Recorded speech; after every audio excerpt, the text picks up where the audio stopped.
네, 안녕하세요. 2021년 11월 18일 목요일이고요. 어제 나온 리포트 그리고 오늘 나온 리포트들을 요약 드릴 수 있도록 하겠습니다. 첫 번째 리포트는 서진 시스템이고요. SK증권의 나승두님의 자료입니다. 제목은 서프라이즈 실적의 연속이라고 적어주셨고요. 먼저 실적부터 살펴보면 3분기 매출액 1736억 원, 영업이익은 250억 원으로 흑자 전환에 성공을 하였고, 당사 실적 추정치인 영업이익 152억 원을 크게 상회했습니다. 특히 영업이익률의 회복이 눈에 띄는데 3분기 영업이익률은 14.4%로 이 크게 두 가지 요인이 작용했다고 합니다. 첫 번째로는 코로나 영향권에 있었던 베트남 공장의 가동률의 회복으로 볼 수 있겠고요. 두 번째 이유는 사업 부분별 고른 성장이라고 합니다.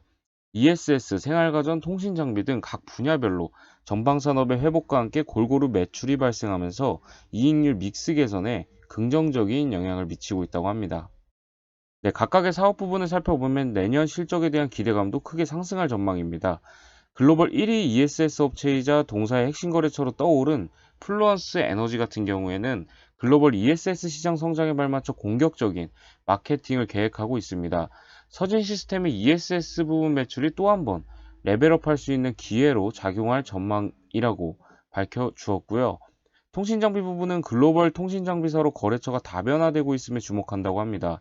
올해 하반기부터 에릭슨과 후지츠 등과 함께 신규 매출이 발생을 하면서 국내 글로벌 통신장비 기업들의 핵심 위탁 생산 파트너로 자리매김 중이라고 합니다. 스마트폰 폼팩터 변화에 따른 핵심 부품의 위탁 생산 가능성, 그리고 전기차 배터리 관련 부품의 양산 매출 발생 시점도 임박한 것으로 보인다고 합니다.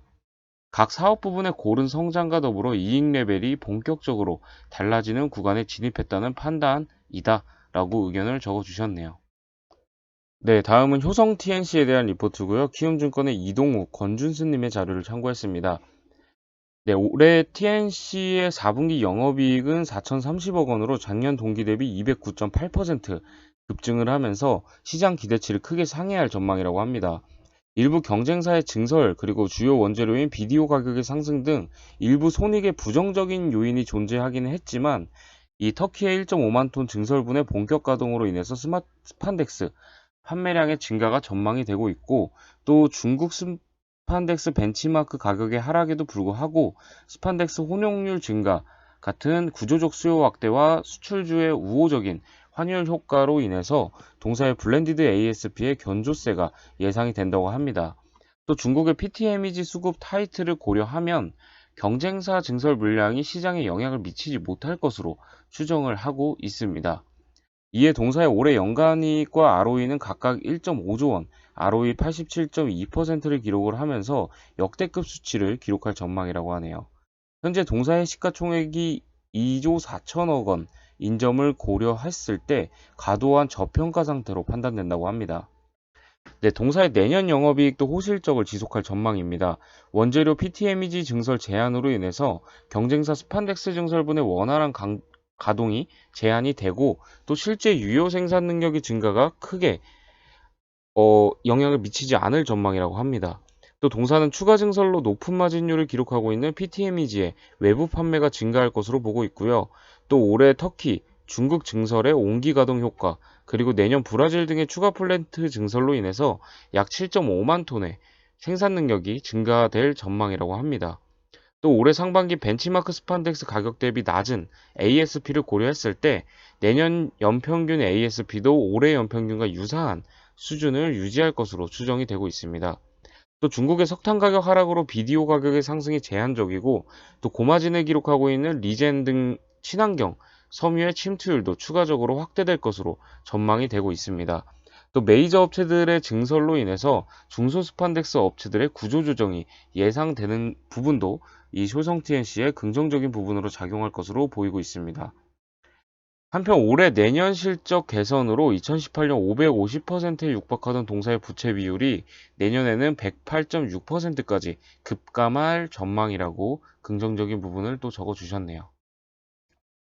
네, 다음은 힌지 관련 업체인 KH바텍에 대한 리포트입니다. IBK투자증권의 김은호님의 자료입니다. 네, KH바텍의 3분기 매출액은 2분기 대비 3배 이상 증가한 1,438억을 기록을 했습니다. 이는 힌지 매출액이 2분기 대비 8배 가까이 증가했기 때문인데요. 국내 고객사의 신제품 출시에 따른 영향으로 분석이 되고 있습니다. 폰 물량과 다소 괴리는 있겠지만 3분기 중 출시된 물량은 500만 대, 조금 못 미치는 수준인 것으로 추정을 하고 있고 4분기에도 비슷한 수준의 매출이 이어질 것으로 예상이 되고 있습니다. 다만 12월 고객사의 재고 조정 수준에 따라서 유동적일 것으로 예상이 된다고 하고요. 이 동사의 3분기 영업이익은 2분기 대비 10배 이상 증가한 141억 원을 기록을 했다고 합니다. 매출액 증가 및 제품 믹스 개선에 따른 영향으로 분석을 하고 있고요. 락다운이 진행된 인도, 베트남 법인의 부진을 고려했을 때 실제 영업 상황은 좀 더 좋았을 것으로 추정이 되고 있습니다. 4분기에도 3분기 수준의 영업이익률은 가능할 것으로 예상을 하고 있네요. 네, KH바텍의 주요 제품은 힌지, 그리고 IDC, 브라켓, 또 배터리용 엔드플레이트 등으로 4가지가 있는데요. 현재는 힌지가 가장 높은 비중을 차지하고 있고 당분간 이러한 추세는 이어질 것으로 전망을 하고 있습니다. ITC 같은 경우에는 2022년 신제품 진입 가능성을 두고 있는 상황이라고 합니다. 브라켓 같은 경우에는 부진했던 2021년에 비해서 2022년에는 인도 생산 라인 정상 가동화 효과를 기대하고 있고요. 배터리용 엔드플레이트 매출은 성장 잠재력은 높지만 본격적으로는 2023년부터 매출이 발생할 것으로 보고 있습니다. 이에 동사에 대한 투자 의견은 매수를 유지한다고 하고요.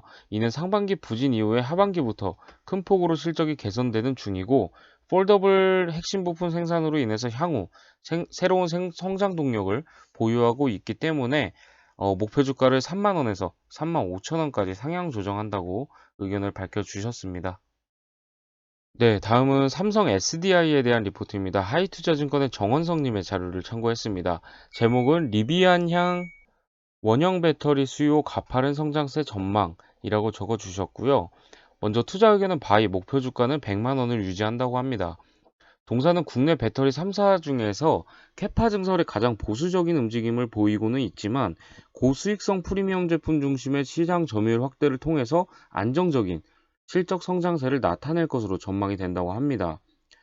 4분기부터 양산이 본격화된 하이니켈 젠5 중대형 배터리, 또 원형 배터리를 활용한 전기차량 전지 부분의 가파른 실적 개선세를 예상을 하고 있고요. 동사에 대한 긍정적인 시각을 유지할 필요가 있다고 합니다. 미국이 바이든 행정부 출범 이후에 신북미 무역협정 정책뿐만이 아니라 4대 핵심 부품에 대한 공급망 검토를 통해서 자국 내 제조 역량을 강화하면서 국내 배터리 산업의 큰 기회 요인으로 작용을 하고 있습니다. 이 과정에서 공급망 내 중국의 의존도를 낮추는 한편 동맹국들과의 협력을 증대하는 방안이 제시가 되면서 스텔란티스가 동사와 합작사를 설립할 것으로 결정이 되었습니다.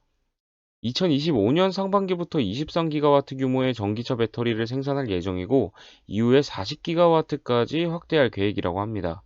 또한 포드, 아마존이 투자한 리비안의 2023년 배터리 수요도 11기가와트 규모에 달할 것으로 전망되어 있기 때문에 원형 배터리 독점 공급 중인 동사의 중장기적인 수혜가 클 것으로 기대를 모으고 있다고 합니다. 네, 오늘 준비한 리포트는 여기까지고요. 다음에 또 좋은 리포트로 인사드릴 수 있도록 하겠습니다. 감사합니다.